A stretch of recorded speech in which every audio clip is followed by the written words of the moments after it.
This is a great recipe ya, karena tepung yang kita pakai yang pertama adalah tepung beras. Tepung berasnya kita pakai kurang lebih 30 gram. Oh iya, ini salah satu menu favoritnya Arman loh. Kalau Arman anak saya, sekarang umurnya hampir 5 tahun ya. Kalau saya buat ini dia selalu yang mami, this is so yummy. Karena dia teksturnya lembut sekali, hampir mirip seperti bubur sumsum, cuman rasa pisangnya benar-benar terasa sekali ya. Dan kemudian ada variasi coklat dan juga keju, makes it even more interesting. Nah di sini pisangnya saya pakai pisang Ambon. Sebetulnya lebih baik kalau pisang yang benar-benar sudah matang ya. Saya pakai pisangnya kurang lebih 5 buah. Biasanya kan kalau di rumah itu ada sisa pisang yang udah nggak kemakan lagi dan dia udah benar-benar lembut. That's even better. Jadi seharusnya lebih baik lebih matang daripada pisang yang saya punya sekarang ini. Oke, kita haluskan seperti ini. Kalau sudah halus, kita tambahkan bahan lainnya ya pemirsa. Nah, resep ini is a great recipe buat pemirsa di rumah atau keluarganya yang tidak boleh mengkonsumsi wheat atau gandum-ganduman. Jadi seperti penderita autism bahasa Inggrisnya. This is a great recipe ya, karena tepung yang kita pakai yang pertama adalah tepung beras. Tepung berasnya kita pakai kurang lebih 30 gram dan juga tepung maizena 30 gram. Jadi dia nggak ada tepung gandumnya. Terus tambahkan juga 100 gram gula pasir, 2 sendok makan coklat bubuk. Nah ini mau saya aduk terlebih dahulu. Oh sama sedikit garam. Garamnya 1/4 sendok teh. Kita aduk. Kita tambahkan kelapa parut. Kelapa parutnya 100 gram. Sama santan. Santannya 250 cc. Kalau pemirsa nggak bisa pakai santan, bisa diganti dengan susu cair atau pakai krim ya, kalau mau lebih creamy lagi rasanya. Lalu kita aduk rata seperti ini. Jadi adonannya tidak menggunakan telur either. Ya. Buat yang no dairy products, tadi kan kita pakai santan ya, terus nggak pakai telur. Terus buat yang no wheat atau tanpa gandum-ganduman diet, this is perfect. Nah, ini saya pakai mini muffin cups yang kecil-kecil. Sebetulnya cetakannya kalau mau dibikin langsung sekali besar juga nggak apa-apa. Tinggal kita scoop ya.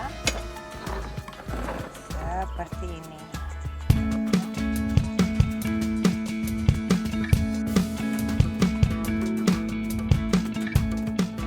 Nah, adonannya ini sekarang akan kita kukus. Untuk mengukusnya saya menggunakan Tupperware Steam It. Nah, Tupperware Steam It ini pemirsa selain bentuknya yang menarik, dia juga fungsinya banyak sekali ya. Yang pertama, kalau kita memasukkan makanan tidak akan lengket karena lapisan dalamnya yang bergelombang seperti ini. Dan juga kalau kita mengukus masakannya tidak akan basah karena tutupnya ini loh pemirsa, tutupnya yang berbentuk kubah sehingga air tidak akan jatuh ke makanan. Muatannya juga banyak karena dia 2 tingkat ya. Jadi pemirsa bisa lihat di sini. Kita taruh dulu sebagian di tingkat yang bawah. Ini atas bawah sama ya pemirsa. Tinggal kita tumpuk seperti ini dan kita taruh lagi sebagian di bagian atas. Just like this. Lalu kita tutup. Kalau kita mengukus sesuatu berarti kan perlu air mendidih ya pemirsa. Nah ini dia pasangannya.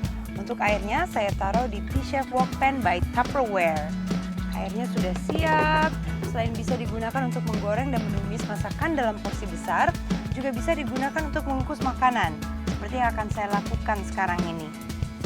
Jadi tinggal ditaruh di atasnya seperti ini. Dan kita tunggu sampai dia matang. Karena ukurannya yang kecil, it takes about 10 to 15 minutes. Sambil menunggu adonannya matang pemirsa, kita taruh keju ya. Nanti yang kejunya ini akan kita taruh di atasnya. Jadi kita taburkan di atasnya. Dan ini juga sesuai selera.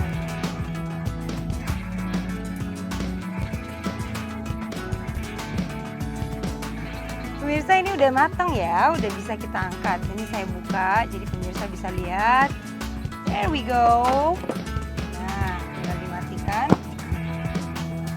Terus langsung kejunya tadi ingat kan pemirsa sudah kita parut ya, tinggal dibuka. Kita taruh di sini. Ini yang saya keluarkan satu persatu.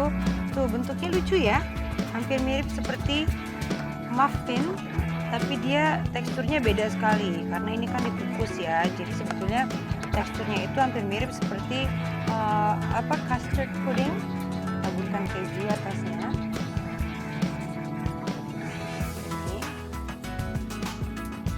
Nah, buat pemirsa yang misalnya pengen dia rasanya lebih rasa tradisional, tadi yang coklatnya nggak harus dipakai ya. Jadi bisa bikin yang adonan biasa, yang adonan plain mungkin ditambahkan sedikit vanilla, essence vanilla ya. Kemudian atasnya bisa dikasih kelapa parut kalau mau. Piringnya mau saya kasih chocolate sauce ya.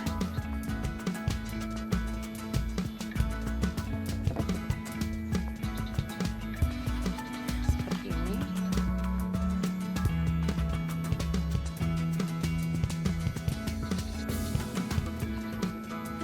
Dan raspberry here. Buah raspberry tinggal kita bagi dua seperti ini. Hey, voila, this is it. Pisang coklat keju kukus ala Chef Erwin.